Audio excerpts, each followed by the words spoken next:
a video on pasta bake that I just want to have a quick faff around with. So, I'm not going to call it lasagna. Probably not even how you properly pronounce it, is it? So, you know, where you pasta sheets, layers of meat and ragu, and then kind of like build them up. You haven't always got pasta sheets, and you still kind of, and they're cheap spaghetti is cheaper than pasta sheets.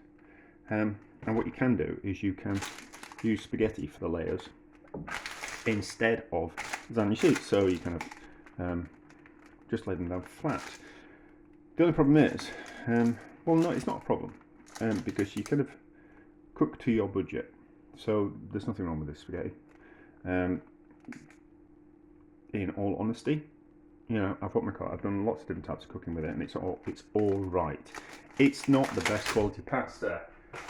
You can buy things like that, which are a lot more expensive and kind of easier to work with as well. If you're doing carbonara and those type of dishes. But I made a pasta bake. Let's call it pasta bake, so people don't get annoyed about what it is.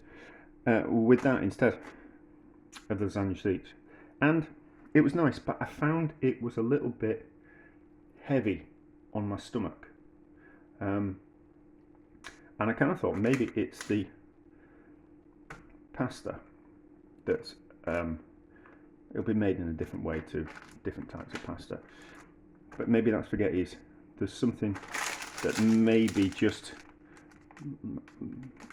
lies a little bit more heavy on your stomach. And then I was kind of thinking that people have been talking about the difference between the food in Italy and other countries, and how the Italians manage to stay kind of quite slim but eat lots of pasta and carbohydrates, and they said it's down to the quality of the pasta. So I was kind of thinking, well, maybe it is, and maybe if we use the same method of, it's going to be linguine, but you use linguine as the pasta layer, the better quality one, will it still be quite as heavy on my stomach? So that's what I'm going to do. I'm going to use this linguine. I'm also going to use this linguine because I tried it in another dish and it broke up in the cooking process. I don't know if it was because I fried it first. So I fried it first and then added it to tomato sauce and some water, and kind of cooked it that way, and it broke up, and it didn't do the twiddle, didn't do the ladle and the fork twiddly thing, you know, where you twiddle it together and make it look fancy on the plate. It didn't do that. It wanted to break up, so I kind of thought, well, we'll use that up. It does say that it's a bronze die that it's been made with. So the die is the mould at the end of the pasta machine that the pasta is forced out of, and a bronze die roughs up the edges of the pasta so that the sauce sticks to the pasta a lot better. That won't have gone through a bronze die, that'll just gone through some kind of stainless steel die at the end of it. That's even if it's processed like that. So we'll use this up because I don't want to use that up in anything else. If I'm going to be doing the Friday pasta stuff, I'm going to use a better quality one, which will have certainly gone through a bronze die. So I'll just kind of tell you what I mean. So you just do like a layer of pasta. You know, you haven't always got enough lasagna sheets in the house. So what do you do? Do you go out and buy more lasagna sheets? Or do you kind of think, oh, well, we'll just use what we've got in the house, and we'll just use some spaghetti for the layer, or some linguine for a layer, you know, and kind of do it that way. And it's not, you know, like, who's going to complain? You know what I mean? Imagine if you were, oh, that'd be terrible. Yeah, but imagine if you were cooking for the family and they got all hoity-toity about you using the correct form of pasta. Imagine, that would be awful, would that? You know, I think people, if you've had a meal cooked for you, you should be grateful. The words that come out of your mouth should be, thank you very much, and that's it. You really shouldn't complain if someone else has been cooking for you. You know, and what you should do is if you don't like how they cook, you should either shut up or you should do the cooking instead. So, but you get the idea, isn't it? So that's kind of like it'll expand, but that's the idea, that we use the linguine or spaghetti as a layer instead of a lasagna sheet. But I'm waffling, aren't I? And that's no wonder my videos are not very short and overly long.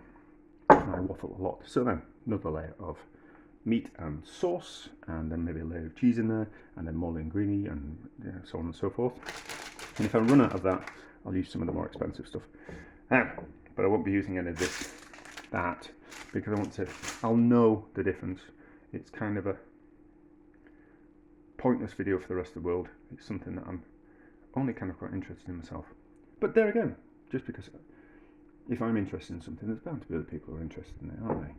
That's generally how things work, isn't it? You know. Anyway, so I'll carry on, and then we'll top off with white sauce and some cheese. We'll bake it in the oven, and then we'll give it a taste, and we'll kind of see how and if it lays a little bit heavy on my stomach, or maybe I'm just getting a little bit older and I don't digest things just quite as well. I have noticed as I've got older that I don't eat as much as I used to do when I was young, and I think that's down to an age thing. So as you age, you tend to lose muscle mass, and muscle naturally, you can try and maintain it, but you're going to lose some muscle mass unless you're really on it.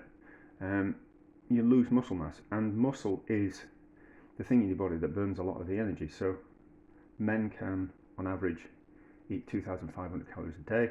Women can only eat 2,000 calories a day to maintain body weight, that is. And it's because men can eat more because they have more muscle mass, and the muscle burns even if you don't even use your muscles.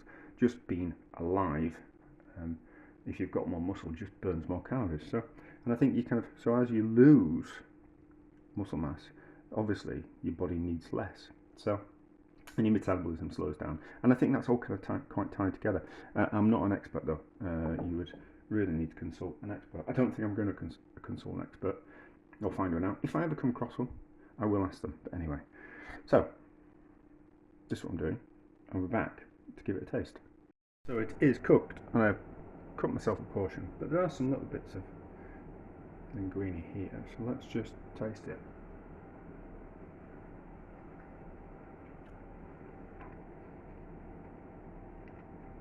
It doesn't taste as heavy. Well, it hasn't got that mouthfeel of something that's heavy and gonna sit heavy on your stomach. But maybe it's the way I'm kind of cooking it.